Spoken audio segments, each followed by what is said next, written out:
உங்களுக்கு இந்த ஹிஜ்ரி ஆண்டு யார் ஆரம்பிச்சா, எதற்காக ஆரம்பிச்சாங்க, எப்படி எல்லாம் ஆரம்பிக்கப்பட்டதுங்கிற வரலாறை நம்ம பார்க்க போறோம், கணக்கு வைக்கிறோம்.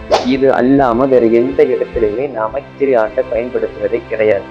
ரொம்ப வருஷத்திற்குரிய ஒரு செய்தி இதுதான். நபி ஸல்லல்லாஹு அலைஹி வஸல்லம் மக்காவிலிருந்து மதீனாவிற்கு சென்ற இந்த ஒரு காலத்தை, இந்த ஒரு நாட்களை அல்லாஹ் ஹிஜ்ரத்துங்கிற ஒரு விஷயத்தை காண்பித்து கொடுத்து அந்த இஸ்லாத்திற்கு மறு உயிராக மதீனாவை கொண்டு வந்தான்.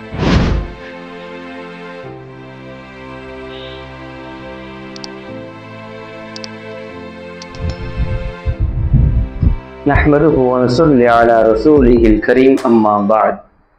புகழ் அனைத்தும் அல்லாஹ்விற்கே. நாம இந்த வீடியோல பார்க்க போறது என்னன்னு சொன்னா, இஸ்லாமிய ஆண்டுகள், இஸ்லாமிய மாதம், அதாவது ஹிஜ்ரி ஆண்டு என்று கணக்கிடப்படக்கூடிய இந்த வருடங்கள் எவ்வாறு துவக்கப்பட்டது, அது எவ்வாறு ஆரம்பிக்கப்பட்டது, எதற்காக ஆரம்பிக்கப்பட்டது, இந்த விஷயங்களை பற்றி தான் இந்த வீடியோல சும்மா சுருக்கமா. ஃபர்ஸ்ட் நம்ம விளங்கக்கூடிய விஷயம் என்னன்னு சொன்னா, எல்லாரும் இந்த உலகமே கணக்கிடக்கூடியது இந்த ஆங்கில ஆண்டு, இங்கிலீஷ் காலண்டர், சரிங்களா? நாம எப்பயுமே ஜனவரி, பிப்ரவரி, மார்ச், ஏப்ரல் இது போன்ற மாதங்களை தான் 2025, 2026 இது போன்ற ஆண்டுகளை தான் நாம கணக்கில வச்சிருக்கிறோம். ஆனா ஒரு முஸ்லீம் ஆகிய நாம கணக்கிடக்கூடிய விஷயம் என்னன்னு தெரியுமா? கணக்கிடக்கூடிய ஆண்டுகள் என்னன்னு தெரியுமா? ஹிஜ்ரி ஆண்டு. அந்த ஹிஜ்ரி ஆண்டிற்குள்ள வரலாறை கண்டிப்பா நாம எல்லாரும் தெரிஞ்சே ஆகணும். ஏன் சொல்றேன்னு சொன்னா, இந்த ஒவ்வொரு படித்தரும் இஸ்லாத்தினுடைய ஒவ்வொரு அம்சங்களுமே ஒரு வரலாற்று பின்னணிகளை சார்ந்ததாகத்தான் இருக்கும். இஸ்லாத்துல வரக்கூடிய ஒவ்வொரு செயல்பாடுகளுக்கு பின்னணியும் மிகப்பெரிய வரலாறு உண்டு அப்படிங்கிறது நமக்கு இதுல இருந்து கூட நம்ம கண்டுபிடிக்கலாம். முதல்ல ஹிஜ்ரி ஆண்டு, இதுதான் 1447 இன்றளவுல நாம அடைந்திருக்கிறோம், சரிங்களா? இப்போ முஹர்ரம் மாதம் 1447 வருடத்தை நாம தொட்டு இருக்கிறோம். இப்போ இத்தனை ஆண்டுகள் நாம கடந்து வந்திருக்கிறோம். ஆனாலும் நம்மளுடைய வாழ்க்கையில இந்த ஆண்டுகளை கணக்கு வச்சிருக்கிறோமா? கொஞ்சம் யோசிச்சு பார்க்கணும். நம்ம கணக்கு வைக்கிறோம் அப்படின்னு சொன்னா கையை விட்டு எண்ணலாம். ஒன்று ரமலான் மாதம், ரமலான் மாதத்துல பெரிய 1, பெரிய 2, பெரிய 3 இப்படின்னு சொல்லி கணக்கு வைக்கிறோம். அடுத்தபட்சமாக ரமலான் மாதத்துக்கு அப்புறம் துல்ஹஜ் மாசம், இந்த துல்ஹஜ் மாசத்துல ஹஜ் செய்யக்கூடிய காரணத்தினால நம்ம கணக்கு வைக்கிறோம். இது 9வது பிற, 10வது பிற, 11வது பிற இப்படின்னு கணக்கு வைக்கிறோம். ஆனா இது அல்லாம ஒரு இடம் சொன்னா, நிக்கால போற பத்திரிகையில இன்ன தேதியில இன்ன ஹிஜ்ரி ஆண்டுல நிக்கா நடைபெறுது அப்படின்னு சொல்லி நாம கணக்கு வைக்கிறோம். இது அல்லாம வேற எந்த இடத்துலையுமே நாம ஹிஜ்ரி ஆண்டை பயன்படுத்துவதே கிடையாது. ரொம்ப வருத்தத்திற்குரிய ஒரு செய்தி இதுதான். நாம எல்லாரும் முஸ்லிம்ஸ்கள் எல்லாரும் இந்த ஒரு வரலாற்று பின்னணியை சொல்லி பெருமைப்படக்கூடிய இந்த விஷயத்திலையும் நாம பொடும்போக்காக இருக்கிறோம். நாம இந்த ஹிஜ்ரி ஆண்டை எல்லோருக்கும் சொல்லி கொடுக்கணும். ஆனா நம்மளே இதை கீப் அப் பண்றது இல்லை, சரியான முறையில பேணி பாதுகாக்கிறது இல்லை. அதனாலதான் உங்களுக்கு இந்த ஹிஜ்ரி ஆண்டு யார் ஆரம்பிச்சா, எதற்காக ஆரம்பிச்சாங்க, எப்படி எல்லாம் ஆரம்பிக்கப்பட்டதுங்கிற வரலாறை நம்ம பார்க்க போறோம் கொஞ்சம் சுருக்கமா. ஃபர்ஸ்ட் யார் ஆரம்பிச்சா அப்படிங்கிறத நம்ம பார்க்கணும். அதுதான் ஃபர்ஸ்ட் மெயின். நபி ஸல்லல்லாஹு அலைஹி வஸல்லம் அவர்களுடைய காலத்துல இந்த ஹிஜ்ரி ஆண்டு அப்படிங்கிறது ஒண்ணு கிடையவே கிடையாது. அவர்களுக்கு பின்னாக வந்த அபூபக்கர் ரலியல்லாஹு தஆலா அன்ஹு அவர்களுடைய காலத்திலையும் ஹிஜ்ரி ஆண்டு அப்படிங்கிறது கிடையாது. ஆனா எப்போ அபூபக்கர் ரலியல்லாஹு தஆலா அன்ஹு அவர்கள் உமர் ரலியல்லாஹு தஆலா அன்ஹு அவர்களை அடுத்த ஹலீஃபா அப்படின்னு நியமிச்சாங்களோ, அதுல இருந்து கொஞ்சம் கொஞ்சமா இஸ்லாம் பரவ ஆரம்பிச்சிச்சு. உமர் ரலியல்லாஹு தஆலா அன்ஹு வந்தாங்க. பல நாடுகள், கிட்டத்தட்ட சொல்லுவாங்க 22.5 லட்சம் சதுர அடி இஸ்லாம் பரவப்பட்டது. கிட்டத்தட்ட பெரும் பெரும் நாடுகள் இஸ்லாத்தை தழுவுச்சு, வெற்றி உண்டாங்க.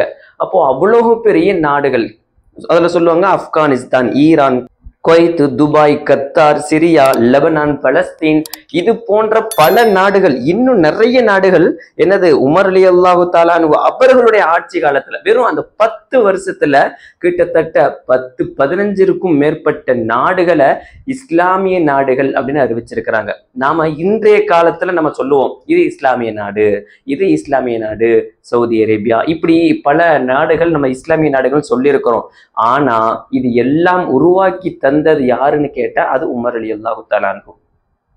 அப்போ இப்ப எதுக்கு இதை சொல்றேன்னு சொன்னா, ஒரு மதீனா நகரத்துல மட்டும் சின்ன ஒரு நகரத்துல இஸ்லாம் பரவி இருந்துச்சு. அதற்கு பின்னதாக உலகத்துல பாதி அளவு இஸ்லாம் பரவி இருந்துச்சு. இதுல என்னன்னா எல்லாருக்கும் தகவலை தெரிவிக்கணும். இஸ்லாமிய சட்டங்களாக இருக்கட்டும், இஸ்லாமிய வேறுபாடுகள், எந்த ஒரு ஃபத்வா, எது ஒரு சட்டம் நியமிக்கப்பட்டாலும் எல்லா இஸ்லாமிய மக்களுக்கும் எல்லா நாடுகளுக்கும் சொல்லணும். அப்படித்தானே? அதே மாதிரிதான் உமர் ரலியல்லாஹு தஆலா யாருக்கும் ஏதாச்சும் கடிதம் எழுதினாங்கன்னு சொன்னா எழுதி அனுப்புவாங்க. அந்த கடிதத்துல வருடம் இருக்காது, ஆனா மாதம் இருக்கும்.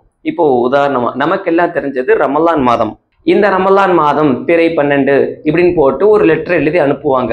பக்கத்து நாட்டுக்கு அந்த லெட்டர் போகும். ஆனா அவங்க பிரிச்சு படிக்கும் போது எந்த ஒரு தொழில்நுட்பமும் இல்லாத அந்த காலத்துல என்ன தெரியும் அவங்களுக்கு? இது ரமலான் மாதம் 12ஆம் தேதி எழுதுனது கடிதம். ஆனா எந்த ரமலான்? கேள்வியே அங்கதான் உருவாகுது.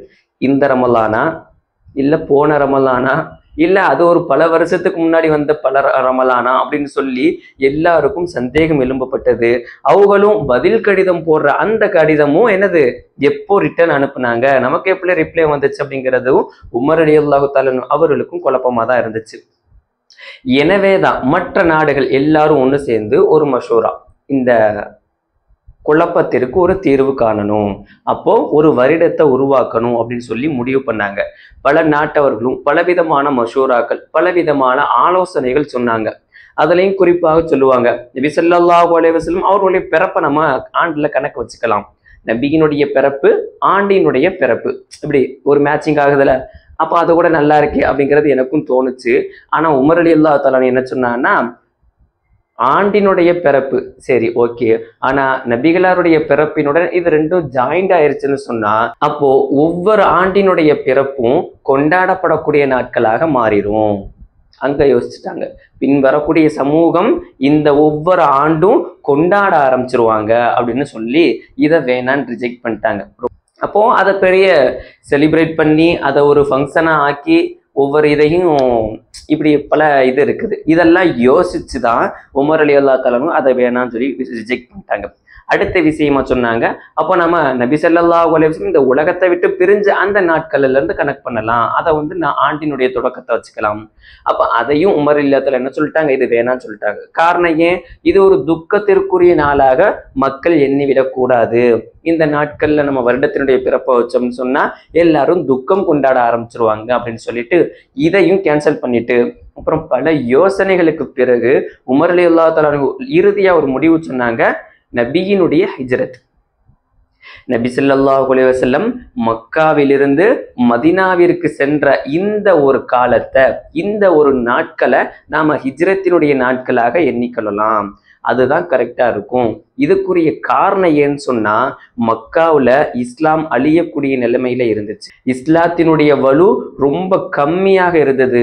அழியக்கூடிய தருணத்துல இருக்கும் பட்சத்துலதான் அல்லாஹ் ஹிஜ்ரத்துங்கிற ஒரு விஷயத்தை காண்பித்து கொடுத்து அந்த இஸ்லாத்திற்கு மறு உயிராக மதீனாவை கொண்டு வந்தான். எப்போ மதீனாவுக்கு வந்துச்சோ அப்போதான் இஸ்லாத்தினுடைய வளர்ச்சி மிகப்பெரிய வளர்ச்சியாக இருந்துச்சு. இஸ்லாத்தினுடைய மாற்றமும் சரி, பல நபர்கள் இஸ்லாத்தை ஏற்றுக்கொண்டதும் சரி, அங்க முஹம்மது நபி ஸல்லல்லாஹு அலைஹி வஸல்லம் அவர்கள் மதீனாவுக்கு போகாமலே மதீனாவில் உள்ள மக்கள் அதற்கு முன்னாலேயே இஸ்லாத்தை ஏற்றிருந்தாங்க. அப்போ வரவேற்பு எப்படி பலமா இருந்துச்சு, இஸ்லாத்திற்கும் மறு உயிர் கிடைத்தது போல இருந்துச்சு. ஆகத்தான் இந்த மிகப்பெரிய ஒரு மாற்றத்தினுடைய ஒரு வலுவாக வச்சு நாம ஆண்டினுடைய தொடக்கத்தை வச்சுக்கலாம் அப்படின்னு சொல்லி ஹிஜ்ரத்தை ஹிஜ்ரி ஆண்டு அப்படின்னு சொல்லி நம்ம சொல்றோம். சரிங்களா? இதுல இருந்துதான் ஹிஜ்ரி ஆண்டு அப்படின்னு சொல்லி தொடர்ந்து இன்ற அளவுல 1447 இந்த வீடியோ எப்போ போஸ்ட் ஆகுது அப்படிங்கிறது தெரியல. ஆனா கண்டிப்பா ஓரிரு நாட்கள்ல நான் போஸ்ட் பண்ணிடுவேன். நீங்க இதை பார்க்கும்போது ஹிஜ்ரி முஹர்ரம் மாதம் 1வது மாதம் 4-5 தான் இருக்கும் கண்டிப்பா. அப்போ விஷயம் என்னன்னு சொன்னா, இந்த மாதிரி நாட்கள், இந்த மாதிரி வருடங்கள் கணக்கிடப்பட்டதுக்குரிய காரணம் இதுதான். அதை உருவாக்கி தந்தது உமர் ரலியல்லாஹு தஆலா அன்ஹு அவர்கள் தான். இந்த ஹிஜ்ரியினுடைய ஆண்டுகளை உருவாக்கி தந்தாங்க. அதனுடைய ஆரம்ப காலம் நபியினுடைய ஹிஜ்ரத். இதெல்லாம் சொல்லி தெளிவா நம்ம விளங்கி இருக்கிறோம். சரிங்களா? இப்போ மேலதிகமான ஒரு விஷயத்தை நம்ம பார்க்க இருக்கிறோம். இந்த ஹிஜ்ரத், இந்த வருடங்கள் நம்மளுடைய வாழ்க்கையில இருந்து கழியுது. நாம இந்த வாழ்க்கைக்காக என்ன சேர்த்து வச்சிருக்கிறோம், மறு உலக வாழ்க்கைக்கு என்ன தயார்படுத்தி வச்சிருக்கிறோம், அதெல்லாம் நம்ம சிந்திக்க வேண்டிய கடமையில உட்கார்ந்துருக்கிறோம். ஏன்னு சொன்னா நாம ஒவ்வொரு வருடமும் நம்மளுடைய வருவாய் எவ்வளோ இருக்குது, நம்முடைய சொத்துக்கள் எவ்வளோ இருக்குது, நாம எவ்வளோ சேமிச்சு வச்சிருக்கிறோம் அப்படிங்கிறத துன்யா ரீதியா நம்ம விசாரிக்கிறோம், நம்ம ஆய்வு செய்யறோம். போன வருடத்தை விட இந்த வருடம் இவ்வளவு பெட்டரா இருந்திருக்கு அப்படிங்கிறத நாம சோதிச்சிருக்கோம், பரிசோதனை செஞ்சிருக்கிறோம். ஆனா நம்ம மறு உலக வாழ்க்கை, நிரந்தர வாழ்க்கைக்காக என்ன தயார் செய்து வச்சிருக்கிறோம், அதுதான் விஷயம். நிரந்தர வாழ்க்கைக்காக நாம ஒவ்வொரு நாளும் சோதனை செய்யணும். இப்னு மஸ்ஊத் ரலியல்லாஹு தஆலா அன்ஹு அவர்கள் தன்னுடைய விஷயத்துல ஒரு முறை சொல்லுவாங்க, எனக்கு என்னுடைய சொத்து சுகம், என்னுடைய பிள்ளை குட்டிகள் எது போனாலும் எனக்கு வருத்தமே தெரிவிச்சதில்லை, எனக்கு எந்த ஒரு கவலையும் இல்லை. ஆனா ஒரு விஷயம் என்னை விட்டு போனுச்சுன்னா நான் அந்த விஷயத்தை பெறும்போது ரொம்ப கவலைப்படுவேன். என்னன்னா, நேற்றைய தினத்தை விட இன்னைக்கு நான் அமல் கொஞ்சமா செஞ்சுட்டேனா, அல்லது அதே அளவு அமல் நேற்று என்ன செஞ்சேனோ அதே அமல் இன்னைக்கும் செஞ்சிருந்தேன்னு சொன்னா எனக்கு வருத்தத்தை தெரிவிக்கும். ஏன்னு சொன்னா ஒவ்வொரு நாளும் நம்ம ஆகிரத்தின் பால் நெருங்கி கொண்டு இருக்கிறோம். ஆனா இங்க அமல் கூடாம குறையுதே. வலம் யஸ்திது ஃபீஹி அமலி, என்னுடைய அமல்ல எந்த ஒரு அதிகபட்சமான ஒரு செயலும் காணலையே அப்படின்னு சொல்லி அந்த இப்னு மஸ்ஊத் ரலியல்லாஹு தஆலா அன்ஹு அவர்கள் சொல்லி காட்டுறாங்க, வருத்தமாக தெரிவிக்கிறாங்க. அப்போ ஒரு சஹாபியா அவங்க எப்படி எண்ணிருக்கிறாங்க, ஒவ்வொரு நாட்களும் நாம அமல் ரீதியாக அதிகமான படித்தரங்கள், அதிகமான தரஜாக்களை முன்வைக்க வேண்டும் அப்படின்னு சொல்லி நினைச்சிருக்கிறாங்க. நாமளும் என்ன செய்யணும்னு சொன்னா ஒவ்வொரு நாட்களும் முன்னேறக்கூடிய ஒரு பாதையாக அமைச்சு கொள்ளணும். நம்ம நாட்களை கணக்கு வைக்கலாட்டியும் அட்லீஸ்ட் ஒரு வருஷத்தையாவது, ரொம்ப ஆக குறைஞ்ச தரஜா இந்த வருஷம்தான், இந்த வருஷத்துல நாம நியத்து வைக்கணும், இன்ன செயல் செய்வேன், அதாவது நான் ஹஜ்ஜு செய்வேன், இந்த வருஷத்துல நான் இந்த மாதிரி நல்ல காரியங்கள் செஞ்சு கொடுப்பேன், பிறருக்கு வாரம் உதவி செய்வேன், ஏழை மக்களுக்கு நான் வாரத்துக்கு ஒரு முறை உணவு செஞ்சு கொடுப்பேன், இப்படின்னு சொல்லி பல நியத்துகள் நம்ம வைக்கலாம். காரணம் ஏன்னு சொன்னா அல்லாஹ் மறுமை நாள்ல ஒரு மனிதனிடத்துல நேருக்கு நேரா பேசுவான், நேருக்கு நேரா ஒவ்வொரு மனிதரிடத்துலையும் பேசுவான். அப்போ அந்த மனிதர் எப்படி இருக்கும், அவனுடைய நிலைமை கொஞ்சம் யோசிக்கணும். வலதுபுறம் திரும்புவானா, ஹதீஸ்ல சொல்றாங்க ஸல்லல்லாஹு அலைஹி வஸல்லம், வலதுபுறம் திரும்புவான், அவனுடைய பாவங்கள் காத்திருக்குமா. இடதுபுறம் திரும்புவான், இங்கட்டும் அவனுடைய பாவங்கள் அவனை எதிர்பார்த்து நிற்கும். அப்போ எதிரில் பார்ப்பானா இந்த ரெண்டுத்தினுடைய பாவத்தினுடைய பரிகாரமா அவனுக்குரிய நரகத்தின் நெருப்பு காத்து கிடக்குமா. எப்ப வருவ, அந்த நெருப்பு எப்போ இவனை கரிச்சு சாப்பிடலாம் அப்படின்னு சொல்லி ஒரு எதிர்பார்ப்புல நின்று கொண்டு இருக்கும். அப்போ இருபுறமும் பாவம், எதிர்த்தாப்புல இந்த பாவத்திற்குரிய பரிகாரம் நரகத்தின் நெருப்பு. அப்போ இவன் என்ன செய்வானா, யாரும் சுத்தி இல்லை, நான் பேசுறதையாவது மொழிபெயர்ப்பாளர், ஒரு டிரான்ஸ்லேட்டர் யாராச்சும் இருக்காங்களா, அவராது எனக்கு துணைக்கு இருப்பாரா அப்படின்னு சொல்லி ரொம்ப ஏங்கி போய் பார்ப்பாரா, யாருமே இருக்க மாட்டாங்க. அல்லாஹ் நேருக்கு நேரா பேசுவானா. இந்த சமயத்துல நபி ஸல்லல்லாஹு அலைஹி வஸல்லம் சொல்லும் போது இது சொல்லுவாங்க, வலவு பி ஷக்கி தம்ரத்தின், வலவு பி ஷக்கி தம்ரத்தின், பேரித்த பலத்தினுடைய ஒரு துண்டையாவது நீங்க தர்மமாக கொடுத்து நீங்க நெருப்புல இருந்து பாதுகாத்துக்கோங்க, உங்களுடைய உடல்களை பாதுகாத்து வச்சுக்கோங்க அப்படின்னு சொல்லி ஸல்லல்லாஹு அலைஹி வஸல்லம் அவர்கள் இவ்வளவு அச்சுறுத்தி இருக்கிறாங்க. அப்போ நாம இதுல கவனிக்க வேண்டிய விஷயம் என்னன்னு சொன்னா, நம்மளுடைய செயல்பாடுகளை ஒவ்வொரு நாட்களும் சரி பண்ணணும். நாம இப்போ ஒரு வருடத்தை ஆரம்பிக்க இருக்கிறோம். ஆக இந்த வருடத்தை பிரயோஜனம் உள்ளதாக அல்லாஹ் நாம எல்லாருக்கும் ஆக்கி தரணும். மறுமையில கேட்கப்படக்கூடிய 4 கேள்வியில 2 கேள்வி நம்முடைய வாழ்க்கை சம்பந்தப்பட்டதாகத்தான் இருக்கும். முதல் கேள்வி அல்லாஹ் கேட்பான், உன்னுடைய வாழ்க்கையை, உனக்கு ஒரு வாழ்க்கையை கொடுத்திருந்தேன், அந்த வாழ்க்கையை நீ எப்படி செலவழிச்ச, எப்படி கழிச்ச அப்படின்னு சொல்லி கேட்பான். இது வாழ்க்கை சம்பந்தப்பட்ட கேள்வி.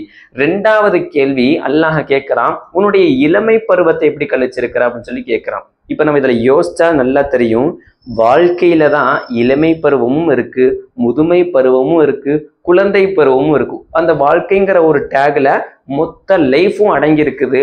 ஆனாலும் அல்லாஹ் இந்த இளமைய மென்ஷன் பண்ணி கேட்கறான் அப்படின்னு சொன்னா, இந்த இளமைக்கும் ஒரு தனித்துவமான தன்மை இருக்குது. இதுலயும் நாம அதிகமான உழைப்புகள், அதிகமான செயல்பாடுகளை இறங்கி செய்யணும். சரிங்களா?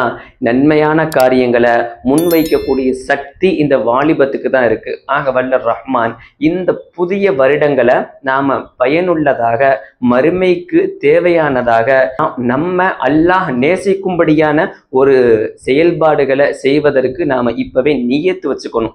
நியத்து வச்சா மட்டும் போதாது, அதை செயல்படுத்துவதற்குரிய சின்ன சின்ன முயற்சிகளை நம்ம செஞ்சா போதும், அல்லாஹ் அதை கபூல் செஞ்சு கொள்ளுவான். அப்புறம் இந்த முஹர்ரம் மாதம், அதாவது வருடத்தினுடைய முதல் மாதத்துல 10வது நாள் ஒரு சிறப்பிற்குரிய ஒரு நாளாக இருக்குது. அது ஆஷுரா தினம். இந்த ஆஷுரா தினம்னா என்ன, அதுல சில நோன்புகள்லாம் வைப்போம். ஏன் நோன்பு வைக்கிறோம் அப்படிங்கிற விவரங்களை அடுத்த வீடியோல இன்ஷா அல்லாஹ் பார்ப்போம். எனவே இந்த வீடியோவை எல்லாருக்கும் ஷேர் பண்ணுங்க. வருடம், இஸ்லாத்தினுடைய வருடம் அப்படின்னா என்னன்னு மற்றவர்களுக்கு எடுத்து நீங்களும் சொல்லுங்க. அஸ்ஸலாமு அலைக்கும் வரஹ்மத்துல்லாஹி வபரகாத்துஹு.